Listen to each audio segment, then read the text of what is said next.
Hello people, it's your boy Osman back again with another video. This time it's Manchester United v PSG, the second leg at the Parc des Princes. First and foremost, if you're new here, help brother get to 150 subscribers, drop a like, all that bloody good stuff. Anyways, let's get into the game. Obviously, the big news, Pogba's bloody suspended. No Herrera, no Matic, no Martial because he's been rested for Arsenal. Ole Gunnar Solskjaer has come out and said, I'm not going to risk it, which is the complete right thing to do because the last thing we want is for Martial to sustain an injury like Lingard did against Liverpool. And of course, Lingard, like I said, getting that injury against Liverpool, he is not fit. Mata also not fit. However, we're still going into this game with some form of hope. I know a lot of my United fans have completely written this game off. And to be fair, I'm kind of at that stage as well in the sense that it doesn't really have much importance to us in the sense that the Arsenal game is more important to what we want to achieve this season. Yes, obviously, winning the Arsenal is to get back in the Champions League. This is a massive Champions League now. But if you look at it realistically, we haven't even got close to our first team. We're looking at probably third, maybe fourth string team. If you look at the squad that's going, it's just basically academy graduates, which is exciting for them. But at the same time, you've got to be realistic and almost sort of bite the bullet. And to be honest with you, the main sort of purpose of this game for us United fans, is to come out with a bit of credibility, really. The main purpose from the players is to come out with a bit of credibility, not lose major momentum and get absolutely hammered. Obviously, that's going to be some potentially detrimental to the mindset going into the Arsenal game, or just potentially just scarring to the younger sort of players. There's the likelihood of some academy players such playing as McTominay. You might see Chong. Greenwood is also in the squad. We don't really know, let's be honest. But what I'm saying is, if we were to lose this game, I'm not going to be upset, basically, because given the situation with the squad, it's fair enough. But in saying that, I'm not completely writing it off. There is still a chance, a slim chance, obviously. The squad is not going to benefit us, but there is still a bit of hope. If we score in the first half, we're going to half-time 1-0, anything can flip and happen. However, for me personally, if PSG score, then it's practically game over. Then it's that damage limitation. I know that sounds very defeatist, but it's just a matter of fact, really, given the situation. But for me personally, like I said, if we were to score and go in at half-time 1-0, anything can happen. I'm not going to say we can't achieve it and it's impossible, because I didn't actually expect us to beat Juventus away from home. We were 1-0 down late into that game. We would get absolutely, peppered the whole game. However, we stuck in, we dug into the game. Obviously, in the second half, we kind of grew into the game to an extent. Not going to get carried away and say we deserved to get anything out of that game. But what I'm saying is, in that game, we scored 2 goals late on, last 5 minutes, won the game. Anything can bloody happen if you stay in the game. So that's the same thing for PSG. Is it likely that's going to happen? No. But if you stay in the game, anything can happen. You saw with Liverpool, Mohamed Salah, you just got to handle pressure. And these players, although they've got very experienced players, there are some people in that team that are prone to bottling it. So I'm hoping and praying on just a glimmer of hope, really, that there is a potential that they can, just crumble under the pressure, really, if we were to go 1-0 up at halftime and, just consistently stay inside the game into the last stages of the game. That's my only sort of hope. I'm not gonna lie. That you can't see anything but a PSG win, to be honest with you. I'm hearing rumours that Cavani is going to be playing. I'm not sure about Neymar. He fakes his injury every time it's his sister's birthday, so we don't really even know if he's injured. So I won't be surprised if Neymar's playing either.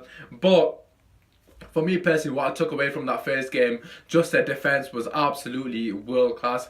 You saw Thiago, well, obviously Kimpembe was terrible, but Thiago, Kazewa on the left back position, right back obviously, Daniel Alves, and they got Marquinhos who can also play there as well. They've just got so much quality there in the middle of the park, world class player in Verratti, and just obviously, I'm not sure if, I know Rabiot didn't play last time, I'm not sure if he's going to be playing this time, but just quality all around the pitch, really. Obviously Di Maria, he's going to want to just put the knife in the flipping coffin, so to speak, or the nail in the coffin, should I say. But yeah, Mbappe as well. I don't really need to go through their players. We already know the quality that they possess. They showed it at Old Trafford as well. For me personally, if we're going to have any joy, we have to play the 3-5-2 formation. Just given the system, the players that we have got available to us. I know we can technically play 4-3-3 and put Delo right wing, which is another option. But for me personally, like I said, I just think we need to stay in the game. weather the storm in the first 20 minutes or so, because I'm expecting them to have a lot of possession. We're going to have to sit back and counter them. I know that doesn't really make sense because they are winning, so therefore they don't really need to come out of their shape. They can just pass the ball and control the game. But for me personally, like I said, we have to weather the storm, stay inside the game, and hopefully nick a goal in the first half and go 1-0 at half time. Then it'll be like a game of chess in the second half, which would be more interesting to see. However, if we try to go gun-ho at them early on and they get a goal, for me personally, the tie is over, and it's important that we stay in the tie as long as we possibly can to try and get something out of it, if that makes sense.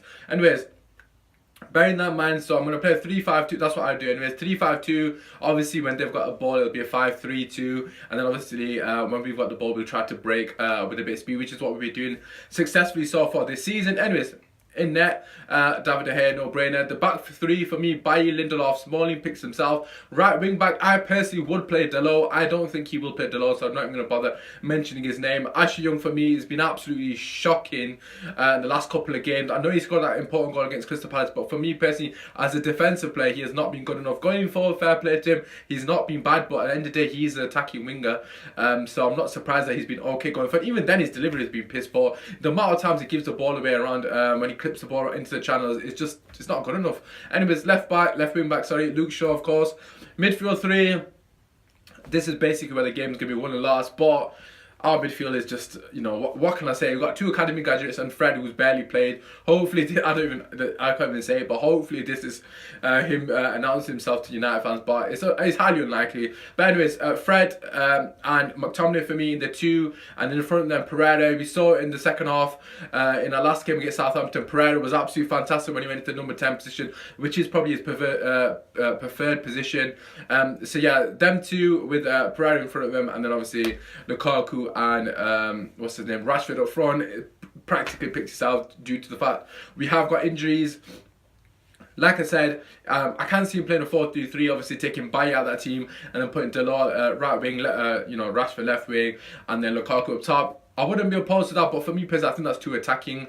I understand that Solskjaer is probably going to do something that, you know, warrants us to go attacking and to try to get that early goal. But for me personally, I think it's more important that we stay in the game as long as possible and try to nick a goal in the first half. Because if we try, like I said, they'll open us up. They've got Verratti, he's world class, make no mistake about it. They've got so many quality players. Yeah, just in the middle of the park as well. And, it was McQueen who played CDM, wasn't it, who did a job on Pogba. It'd be interesting to see what happens there because obviously Pogba's not playing.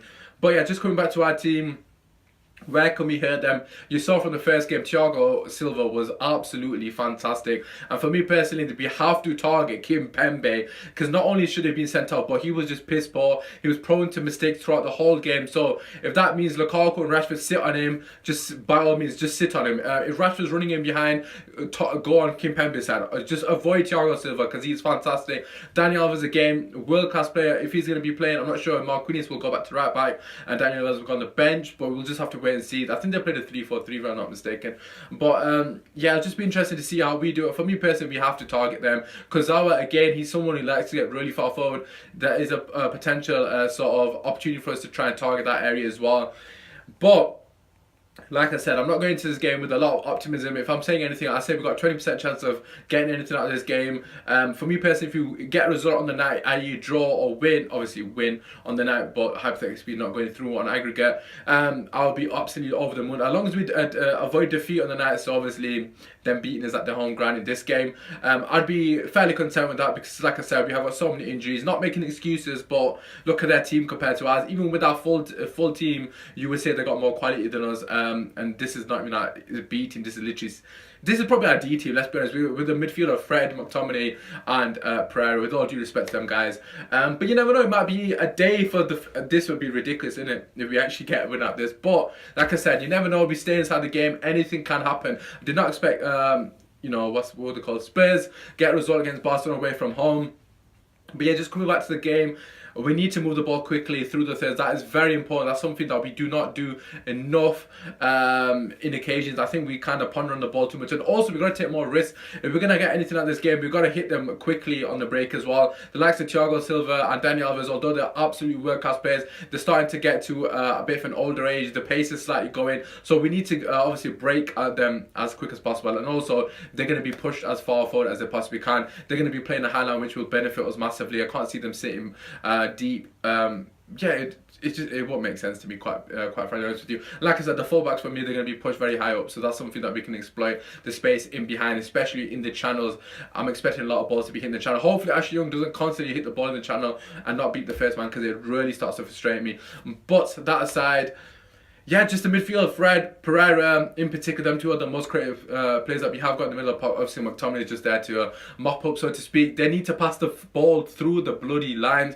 Against Southampton in the first half in particular, I was getting ridiculously frustrated. Sideways pass. We need more risk-taking. We saw when Fred actually came on, he tried to pass the ball forward. Yes, he got a bit of luck, but he fell to Lukaku and he scored the bloody winning goal. We need to take risk in this game because we need to score goals. We can't be cautious in the sense that we're passing side. We need to break on them quickly, pass the ball through the bloody lines and actually take some risks. Yes, it might break down, it might not be successful, but we've got to consistently take that risk.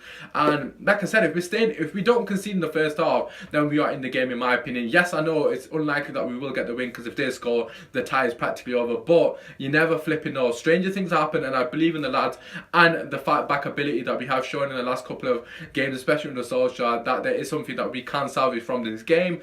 Nevertheless, I still think that we ain't gonna win. I think it's hard to predict, because I don't want to predict that we lose, but if I'm being honest with you, they probably will score. I think I can see it being like 1-1. And then they've won the game at that point, so they're not really going to be overly fussed, but we'll see what happens. My score prediction, I'm just going to stick to 1-1, which, to be fair, wouldn't be a bad showing. It's not really embarrassing. As long as we avoid embarrassment, we can obviously try to move forward against Arsenal. That aside, it has been your boy Osman. Feel free to drop your opinions on what I have said, if you agree or disagree. Am I being a bit too ambitious and carried away or confident going into this game? Because realistically speaking, most people I've spoken to said it's over. And like I said, it's 80% that it's over. And, you know, you've got that bit glimmer of hope. You never know, anything can happen in football, that kind of thing. Anyways, take care, enjoy the game. Go United!